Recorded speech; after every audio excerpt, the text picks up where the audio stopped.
여러분 안녕하세요. 반갑습니다. KNL 기능의학TV 김강원입니다. KNL은 내 건강, 가족 건강을 위해 노력하는 여러분을 응원합니다. 많이 구독, 좋아요 부탁드립니다. 항암제에 대해서 좀 더 알아볼 시간을 가지려고 하는데요.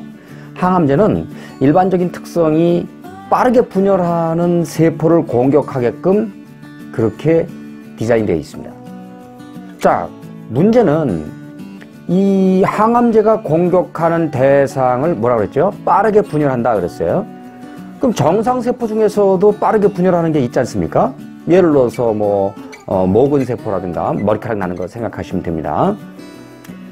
아니면 우리 구강 내의 상피세포라든가 또 장의 상피세포라든가 이런 것들은 굉장히 빠르게 분열하는 편에 속합니다. 자, 이런 것들 때문에 부작용이 문제가 되고요. 그 다음에 항암제는 사실은 상당수가 발암물질입니다. 지금 발암물질이라고 등재된 것이 37가지가 있는데 현재 사용하고 있는 항암제가 한 40가지쯤 되니까 거의 대부분 발암물질이라고 보면 됩니다. 자, 이러다 보니까 이 발암물질로서 항암제를 사용하다 보니까 그로 인해서 생기는 2차 암, 이런 것들이 이제 문제가 되겠죠. 그래서 이번 시간에는 항암제에 대해 좀 더 상세한 내용을 알아보는 시간 갖겠습니다. 항암제가 효과를 보는 암이 있는데 육모상피암, 림프종, 고환암 등 10여 종의 암은 근치하는 데 성공을 거두고 있습니다. 암을 그룹별로 보면 제1그룹은 고환암, 급성 백혈암, 악성 림프종 등으로 효과가 어느 정도 인정되는 암입니다. 제2그룹은 유방암처럼 생존율 향상을 기대할 수 있는 암이고, 제3그룹은 3, 4기 난소암, 소세포성 폐암, 장기에 전이된 유방암 등으로 생존율 향상이 불확실하지만 약간의 생명 연장이 가능할 뿐 완치를 기대하기 힘든 암입니다. 제4그룹은 위암, 간암, 대장암 등 항암 치료가 무의미한 암입니다. 폐암도 대부분 4그룹에 속합니다. 결국 전체 암 중에서 항암 치료로 효과를 기대할 수 있는 대상은 10%도 채 안 됩니다. New England Journal of Medicine 학술지에서 항암제 효과는 극히 일부 환자에 국한되어 있으며 해당 대상에 대한 생존율도 한계에 이르렀다고 공언했습니다. 그런데 왜 계속 항암 치료를 해야 할까요? 이것도 그래도 최선이라고 믿고 해보자는 신념일 뿐인 건 아닌가요? 의사가 몇 개월 더 살 수도 그렇지 않을 수도 있는데 많이 힘들겠지만 그래도 원한다면 한 번 더 해보라 이렇게 말한다면 무엇이 문제가 되겠습니까? 의사가 손 쓸 수 있을 때까지 최선을 다한 것에 대해 문제를 제기하는 것이 아닙니다. 기본적인 패러다임을 바꾸지 않고 항암제의 부작용에만 관심을 가지다 보니 항암 치료를 업그레이드하고 개발하려는 시도만 거듭되고 있습니다. 패러다임의 변화가 없는 항암제 융단 폭격은 급기야 표적 항암제, 면역 항암제 등으로 이름이 바뀌어 치료 과정에 적용되고 있습니다.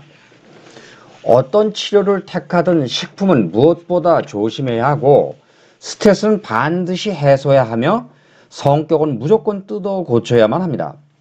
암이 발생한 환경을 반대로 바꿔야만 고칠 수 있습니다. 이러한 면을 고려하여 현재의 표준 치료가 놓치고 있는 부분을 채워줄 수 있는 암 보완 치료 또는 암 완화 요법을 연구하고 적용하는 의사들이 등장하고 있습니다. 항암제와 관련해서 미국 사례를 한번 들어보기로 할까요? 이미 오래전 NBC에서 취재를 마무리한 내용임에도 이제야 언론에 조금씩 공개되고 있는데, 보통 환자가 병원에 가면 의사에게 처방을 받고 약국에 가서 약을 삽니다. 의약 분업으로 의사와 약 판매 수입은 무관하게 되었죠. 의사는 약 팔아 돈 벌 생각하지 말고 꼭 필요한 것만 처방하라, 그런 뜻에서 만들어진 제도입니다. 그런데 항암제는 의약분업의 예외 대상입니다. 약국에서는 항암제를 판매하지 않습니다. 항암제는 유일하게 종양학자, 의사를 통해서만 구입할 수 있는데 종양학자에 의해 제약회사에서 2,000불에 사들인 항암제는 환자에게 12,000불에 판매되고 보험을 청구하면 일부를 삭감하고 9,000불을 의사에게 지불해 그 9,000불을 병원과 의사가 나누어 갖는 구조라는 것입니다. 물론 환자들에게 본인 부담금은 별도로 받는 거죠. 항암제만이 의사가 이윤을 직접 남길 수 있는 유일한 의약품인 것입니다. NBC에서 이 문제를 지적했죠. 이윤에 대한 갈등이 발생하지 않겠느냐 하는 것인데 환자는 의사의 양심에 맡길 수밖에 없는 그런 현실입니다. 그간의 결과가 보여주듯 항암제 치료 효과가 처참한 수준임에도 불구하고 여전히 암 치료의 맏형 자리를 굳건하게 유지하고 있는 이유가 바로 돈입니다. ABC 시사 프로그램 2020 예측에 따르면 올해 암 산업 매출은 1,600억 달러에 이를 것이라 합니다. 지금 이런 시스템에서는 병원이 암을 적절히 치료하지 못해도 돈을 마음껏 벌어가는 그런 구조인 것입니다. 고혈압, 당뇨, 콜레스테롤 모두 마찬가지죠. 만성질환, 성인병에 대한 치료 결과는 매우 초라한 수준인데 환자가 망가져도 돈이 되니까 계속 나서는 것 아닐까요? 경쟁이 없는 독점은 여기에 힘을 더합니다. 현대의학에서 수술 기술이 발전하고 마취약이 개발된 것은 높이 평가해야 할 그런 성과입니다. 상처 소독과 봉합 기술도 매우 훌륭합니다.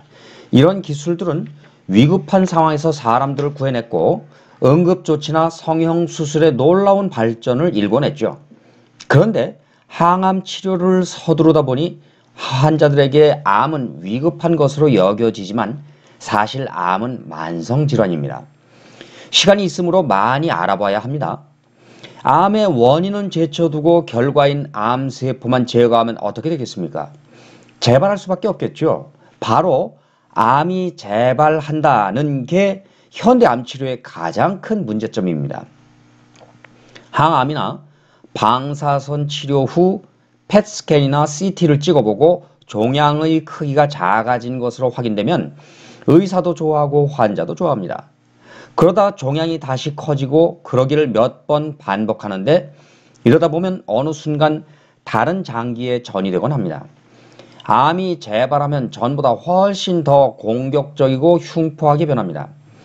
암 재발에 관한 불안, 불확실성, 어떻게 극복할 것인가 이런 이름으로 미국 암학회에서 발행한 서적은 암이 재발했을 경우의 대처법에 대한 교육용 자료로 활용되는데 이는 역으로 암이 거의 재발한다는 것을 뜻하죠.